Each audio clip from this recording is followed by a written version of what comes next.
Hello friends, आप देख रहे हैं आपका चैनल शेयर बाजार विद आयुष। और दोस्तों बात करेंगे इस वीडियो में सभी आईपीओज अपडेट्स जीएमपी सबके बारे में। तो आप लोग देखिएगा वीडियो को पूरा ज़रूर।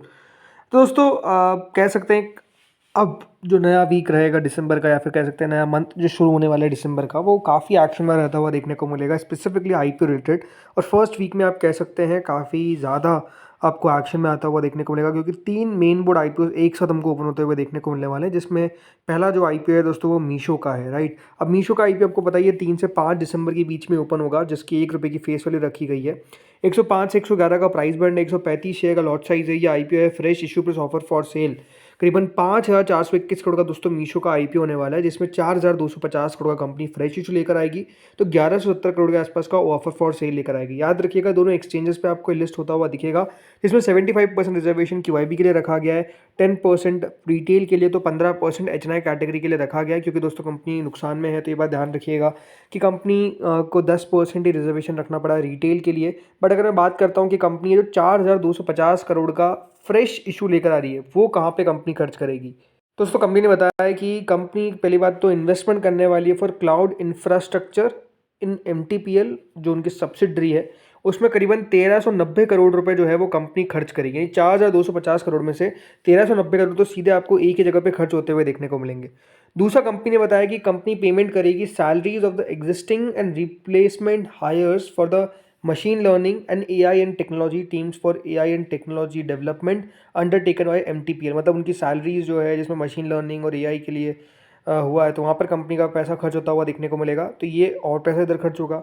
फिर कंपनी एक और बात पैसा खर्च करेगी, एमटीपीएल के अंदर इन्वेस्टमेंट करेगी जो उनकी सब्सिडरी है, for expenditure towards marketing and brand initiatives, right. तो आपको पता ही है कि अभी जो बेसिकली न्यू एज कंपनीज़ है या फिर ये जो कंपनीज़ है, ये मेजरली दोस्तों पैसा खर्च मार्केटिंग और ब्रांड इनिशिएटिव्स पे करती है, तो कंपनी का 1,020 करोड़ रुपए वहाँ पे खर्च होगा।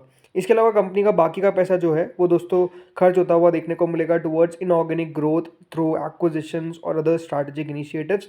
और कंपनी बाकी का जनरल कॉर्पोरेट पर्पजेस पे पैसा खर्च करेगी। तो आप समझ सकते हैं कि इन जगह पे कंपनी का दोस्तों पैसा जो है वो आपको खर्च होता हुआ देखने को मिलने वाला है, जो 4,250 करोड़ है। आगे देखिए मीशो के ऊपर हम जल्द एक डेडिकेटेड पूरा डिटेल वीडियो लेकर आएंगे, मेजरली हो सकता है कि कल के आसपास ही आ जाए, जिसमें हम बात करेंगे कि किस तरह की दोस्तों मीशो कंपनी है, ओवरऑल वैल्यूएशन के ऊपर हम चर्चा करेंगे। बिकॉज अगर अभी आप देखेंगे तो आपको दिखेगा कि कंपनी का लॉस जो है वो करीबन 3,941 करोड़ का है। जैसे कि आप देखेंगे कि FY 25 में कंपनी का लॉस जो है वो सीधा 3,940 करोड़ हो गया, राइट, जो पहले 327 करोड़ के आसपास था। तो कंपनी ने इतना बड़ा घाटा कैसे कर दिया? तो देखिए इसके पीछे का भी एक रीज़न है, जैसे कि एक वन टाइम कॉस्ट आती हुई देखने को मिली है, जिसमें देखिए एक रिवर्स फ्लिप टैक्स होता है, राइट। तो उसके अंदर हुआ क्या है, जो एक सब्सटैंशियल टैक्स लाइबिलिटी थी जो करीबन 2,460 करोड़ के आसपास की थी, जो इनकर हुई थी जब कंपनी ने, याद रखिएगा, अपना जो कॉर्पोरेट बेस है वो यूएस से इंडिया शिफ्ट किया था, जिसको डोमिसाइल भी बोलते हैं, राइट। तो वो एक बार का टैक्स हमेशा लगता है, तो वही करीबन, याद रखिएगा, इस 3,941 में से करीबन 2,461 करोड़ का लॉस हो गया, राइट। तो यह ध्यान रखिएगा ये लॉस होता है। जैसे ग्रो का आईपीओ आया था, आपको याद होगा, वहाँ पर भी कंपनी लगातार प्रॉफिट कर रही थी, बट वो एक टाइम लॉस क्यों आ गया? बिकॉज वो ही कंपनी को भी याद रखिएगा अपना जब डोमिसाइल चेंज करना पड़ा, नहीं अपना जो ओवरऑल कॉर्पोरेट बेस जिसको बोलते हैं वो चेंज करना पड़ा। तो वो जैसे आप दोस्तों शिफ्ट करते हैं कोई दूसरी कंट्री से इंडिया के अंदर, तो उसका एक वन टाइम लायबिलिटी खड़ी हो जाती है, तो वो दोस्तों कंपनी को पैसा खर्च करना पड़ा। इसके अलावा कंपनी को कुछ प्रीक्विजिट टैक्स और ईसॉप एक्सपेंसेस भी थे जो यहाँ पर करने थे, उसके कारण दोस्तों कंपनी का लॉस होता हुआ देखने को मिला। इसीलिए अगर आप सिग्निफिकेंटली देखा जाए, कंपनी का लॉस कम होता हुआ दिखा है। मतलब कंपनी का लॉस, याद रखिएगा, अगर ये सारे वन टाइम हटा देते हैं तो याद रखिएगा कंपनी का लॉस तब भी आएगा बिल्कुल, लेकिन वो करीबन 108 करोड़ के आसपास आता है। मतलब समझिए कि 3,940 करोड़ में से अधिकतर चीज़ जो है वो वन टाइम की है, तो इसलिए कंपनी का लॉस लगातार आपको आता हुआ जो बढ़ता हुआ हम देख रहे थे वो बढ़ता हुआ नहीं है, यह बात ध्यान रखना है आपको। वो करीबन 108 करोड़ के आसपास का ही है। प्लस कंपनी, ये आप कह सकते हैं कि अपनी कोर ऑपरेटिंग एफिशिएंसी को लगातार बढ़ाती हुई देखने को मिल रही है, ये अपने आप में अच्छी बात है। और अगर कंपनी ने फ्री कैश फ्लो भी, याद रखिएगा, FY 25 में रिपोर्ट किया था, तो ये भी आपको जानना इंपॉर्टेंट है। बाकी ये बात सही है कि दोस्तों अभी जब फर्स्ट क्वार्टर के नंबर्स निकल कर आए, कंपनी नहीं, माफ करिएगा, 2 क्वार्टर के नंबर निकल कर आए, तो उसमें कंपनी का 700 करोड़ के आसपास का लॉस जरूर हमको आता हुआ देखने को मिला है, ये बात क्लियर है। बाकी अभी और चर्चा करेंगे, लेकिन उससे पहले आपको एक खबर बताता हूँ। और ये जो खबर है दोस्तों वो है ओयो से रिलेटेड। जी हाँ, ओयो पैरेंट प्रिज्म, इसने दोस्तों एक EGM यानी एक्स्ट्रा ऑर्डिनरी जनरल मीटिंग जो है वो बुलाई है। और कंपनी करीबन 6,650 करोड़ के IPO के लिए यहाँ पर ओवरऑल जो इस ईजीएम का टॉपिक है वो रख सकती है। तो कंपनी फिर से दोस्तों आईपीओ प्लान करती हुई देखने को मिल रही है। अब ओयो आप लगातार देखेंगे तो कंपनी की कोशिश है कि किस तरीके से कैपिटल मार्केट को टैप किया जाए, किस तरीके से अपना आईपीओ को लॉन्च किया जाए। बट कंपनी के जो पहले के प्रयास रहे हैं दोस्तों वो सक्सेसफुल नहीं हो पाए और कंपनी फेल होती हुई देखने को मिली है। अब कंपनी फिर एक बार कोशिश कर रही है, जिसमें 20 दिसंबर को याद रखिएगा ये मीटिंग होती हुई देखने को मिलेगी, जिसमें शेयर होल्डर के अप्रूवल से कंपनी 6,650 करोड़ के आईपीओ की अर्जी जो है वो डाल सकती है। याद रखिएगा कंपनी फ्रेश इशू लेकर आने वाली है और ऐसा बताया जा रहा है कि आईपीओ के लिए फिर से कंपनी एक बार मूव कर सकती है।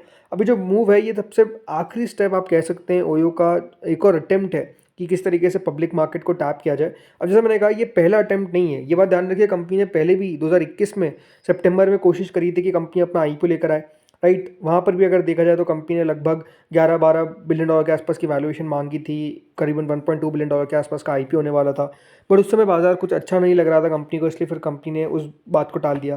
फिर दूसरी बात दोस्तों, कंपनी कोशिश करती है 2023 के अंदर, जब कंपनी ने कॉन्फिडेंशियली पेपर्स फाइल करे, बट उसके बाद भी कंपनी आगे नहीं जा पाई। वो करीबन 400 से 600 मिलियन डॉलर के आसपास का आईपीओ साइज़ रखा गया, बट वो भी पूरा नहीं हो पाया। अब दोस्तों फिर से अगर आप देखेंगे प्रिज्म यहाँ पर अप्रोच कर रही है मार्केट को। अब देखना बहुत दिलचस्प होगा कि कंपनी कितना सक्सेसफुल हो पाती नहीं हो पाती, बट कोशिश कंपनी की लगातार जारी है कि किस तरीके से आईपीओ लेकर आ जाए।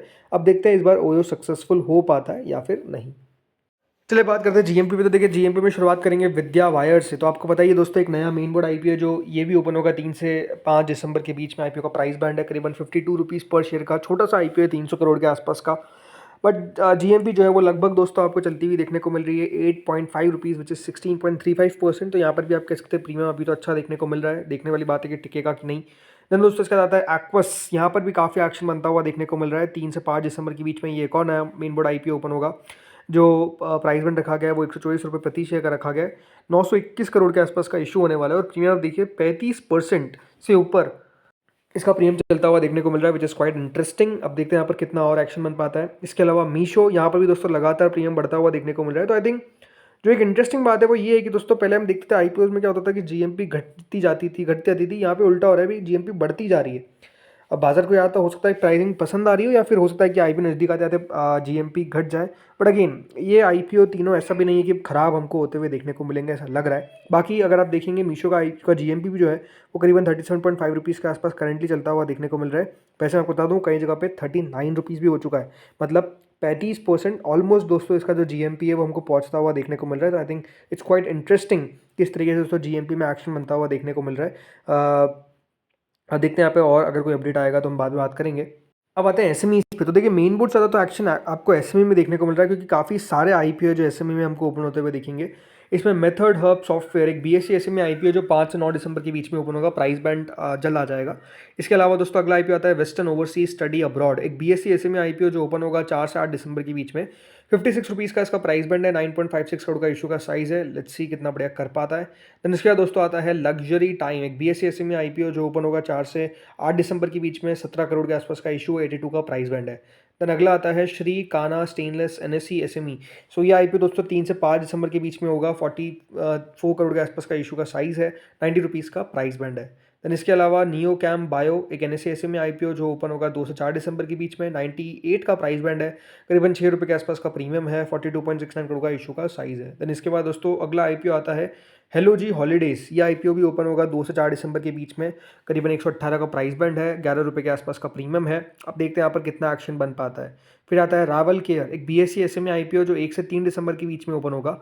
याद रखिएगा इसका जो प्राइस बैंड सेट किया गया है वो 130 रुपये प्रति शेयर का रखा गया है। करीबन 11.5% का इसका प्रीमियम करेंटली चलता हुआ दिख रहा है। देन दोस्तों अगला आता है इनविक्टा डायग्नोस्टिक, एक एनएससी एसएमई आईपीओ जो ओपन होगा 1 से 3 दिसंबर के बीच में। करीबन आईपीओ का प्राइस बैंड 85 रुपीज़ पर शेयर का, करीबन 28 करोड़ के आसपास का इशू है। देन दोस्तों इसका अगला आईपीओ आता है एस्ट्रॉन मल्टीग्रेन, एक बीएससी एसएमई आईपीओ जो ओपन होगा from 1 December to 3 December. IPO का प्राइस बैंड है 63 रुपीज़ पर शेयर का। देखते हैं यहाँ पर कितना एक्शन बन पाता है। 17 करोड़ के आसपास का इशू का साइज़ है।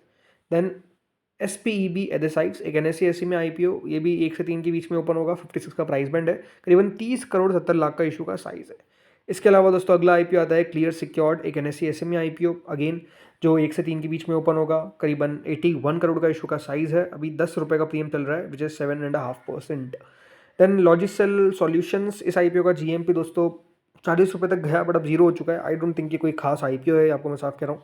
2 दिसंबर को याद रखिएगा क्लोज हो जाएगा, कोई एंकर्स भी इसमें नहीं है। देन इसके बाद एक्साटा टेक्नोलॉजीज़, ये अपने आप में बहुत एक्शन में है और प्रीमियम आप देख ही सकते हैं।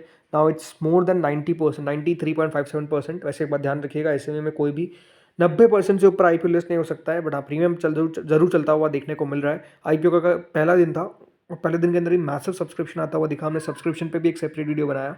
बाकी 57 टाइम्स ऑलरेडी सब्सक्राइब हो चुका है, 2 दिन और बाकी है। आई थिंक ये IPO one of those IPO रहेगा एसएमई के अंदर जो बहुत रिकॉर्ड तोड़ेगा। देन इसके बाद अगला आईपीओ आता है पर्पल वेव इन्फोकॉम। ये आईपीओ भी दोस्तों क्लोज हमको होता हुआ देखने को मिलेगा। 2 दिसंबर को पहला दिन कंप्लीट हुआ, करीबन 65% अभी तक सब्सक्राइब होता हुआ देखने को मिला है। के सिल्क मिल का क्लोजिंग था दोस्तों 28 तारीख को, 1 तारीख को अलॉटमेंट आएगा। Same goes with mother nutri foods, या आईपीओ का भी अलॉटमेंट 1 तारीख को आपको आता हुआ देखने को मिलेगा। इसके अलावा लिस्टिंग देखने को मिलेगी एसएसएमडी एग्रोटेक की ऑन 2 दिसंबर। तो दोस्तों इस वीडियो में इतना ही था। होपफुली आपको वीडियो बढ़िया लगा होगा। अगर अच्छा लगा तो लाइक कर देना, चैनल से पहली बार जुड़ो सब्सक्राइब कर देना। Thank you friends watching this video.